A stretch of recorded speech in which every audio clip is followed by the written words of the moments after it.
They tried to imprison him. They tried to take him down. They tried to even kill him. Well, it's a day that ends in Y, and that means it's time for Fox propagandist Maria Bartiromo to spread conspiracy theories on live TV with Republican politicians. But before we unpack all that, if you end up liking this video and you want to support the channel, please be sure to hit the like, subscribe, and alert bells before you go. All right, friends, we have a couple of clips to look at here. Maria Bartiromo is kind of an interesting figure at Fox because she is in many ways the most deranged and the most given to conspiracy theories.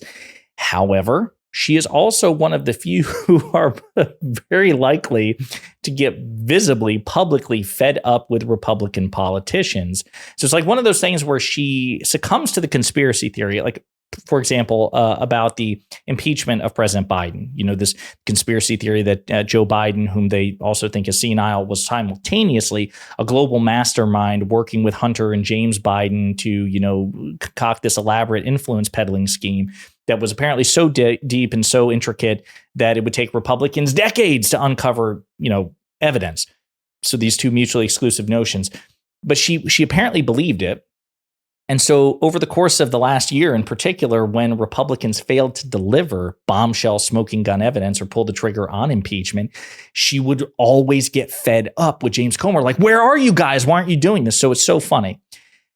And then you have stuff like this where it's really not funny at all. I mean, I suppose in like the most abstract sense, but here she is just peddling this ridiculous conspiracy theory, which is proliferated on the right wing.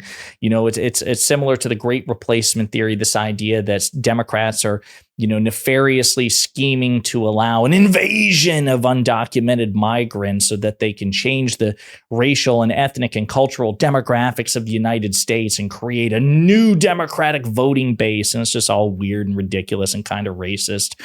But let's play the clip and we'll unpack it together. This is Maria Bartiromo with a Republican politician, Congressman Keith Self. Why it is that this administration wants to fly all of these illegal migrants into America, and they want to restart this program right now with all of the migrant crime underway and all of the implications for all of these illegals in this country. Their policy is an open border. Their policy is to get as many illegal immigrants into the nation as fast as possible. An open southern border, flying directly into the interior, busing illegal immigrants into blue cities in the interior. It's all the same program, Maria. This is the policy. Now, it's schizophrenic. Why? Because the candidates trying to buy votes for the student loan forgiveness program, and here they are worsening their position, and they know it, and they don't care. Flying illegal immigrants into the interior of the United States. They're schizophrenic. They're desperate. That's what this tells me. Well, what's the rush?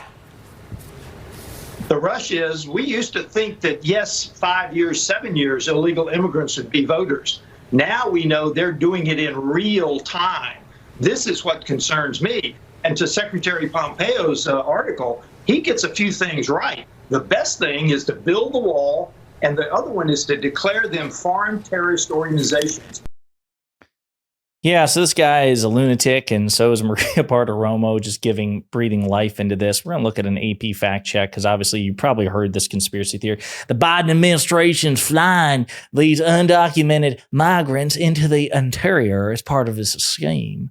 And it's so freaking aggravating. And by the way, I know some people in Kentucky sometimes get upset when I use a Southern accent to make fun of MAGA Republicans. I am from Kentucky. I spent most of my life there. I will continue to make fun of James Comer accordingly. So a couple of things just to get out of the way before we dive into this fact check and then play you some other Maria Bartiromo clips. Number one, it is against federal law for non-citizens to vote in elections. And there have been, I think, in 20 years, I think the last video that we did on this, I think the fact check was, in 20 years, there have been fewer than approximately a dozen litigated cases or prosecuted cases of voter fraud by non-citizens. It's that rare. It's a rounding error. So what we have here are Republicans just like creating these elaborate conspiracy theories. The pathway to citizenship is profoundly difficult. It's something that, by the way, most people on most sides of the aisle agree should be changed. You know, making it easier for migrants to become citizens of the United States. I mean, a pathway to citizenship has been a political football dangled over the heads of Democrats for years as we strive for it by Republicans yanking it away at the last second. So I don't know what the hell he's talking about. Of course, because he's a Republican politician, he's not very quick to cite his facts and figures. However, let's address this idea that the Biden administration is flying migrants in as part of some sort of sinister scheme. Migrants are not being flown into the U.S. randomly. Under a Biden policy in effect since January 2023, up to 30,000 people from Cuba, Haiti, Nicaragua, and Venezuela can enter the country monthly if they apply online with a financial sponsor and arrive at a specified airport, paying their own way. Biden has exercised his parole authority, which under a 1952 law allows him to admit people only on a case-by-case basis for urgent humanitarian reasons or significant public benefit. Here's a closer look. The Biden administration has secretly flown more than 300,000 unvetted migrants into the country. An article published on Monday by the Center for Immigration Studies examined a major example of how Biden has exercised his parole authority for Cubans, Haitians, Nicaraguans, and Venezuelans. Each month, the U.S. Customs and Border Protection discloses how many people from those four countries are allowed to enter the country. On January 26, the agency reported 327,000 were vetted and authorized for travel. There were more than 67,000 Cubans, 126,000 Haitians, 53,000 Nicaraguans, and 81,000 Venezuelans. The Center for Immigration Studies article says CBP approved flights that brought 320,000 people into the United States last year. The author, Todd Bensman, learned they came to 43 airports, but the government refused to divulge which ones, citing an exemption under the Freedom of Information Act for law enforcement sensitive information. Bensman said that he doesn't consider the program secretive, but finds it enigmatic and lacking in transparency. The migrants are not coming from parts unknown as Trump charged. CBP vets each one for eligibility and publishes the number of airport arrivals from Cuba, Haiti, Nicaragua, and Venezuela. Okay, so, but people admitted into the country under parole have no path to citizenship. Okay, so again, every which way this guy is just a freaking liar. Now you might be thinking, oh, geez, a Fox propagandist, Republican politician, engaging in conspiracy theories that are, again, to be super charitable to them, not that we're going to be, are at best vaguely racist and at most really racist and also profoundly dishonest. Surely that's it. But no, Maria Bartiromo the day before peddled the conspiracy theory that Democrats were somehow behind the assassination attempt on Donald Trump. Anna Lodesher, jump in here. They tried to imprison him. They tried to take him down. They tried to even kill him. They tried to bankrupt him. And they're So she's like, Democrats have tried to imprison him. They've tried to bankrupt him. They've tried to take him down. They even tried to kill him. Okay, so that is the top-rated legacy news network. That is mainstream media. Okay, that's Fox. A couple of things.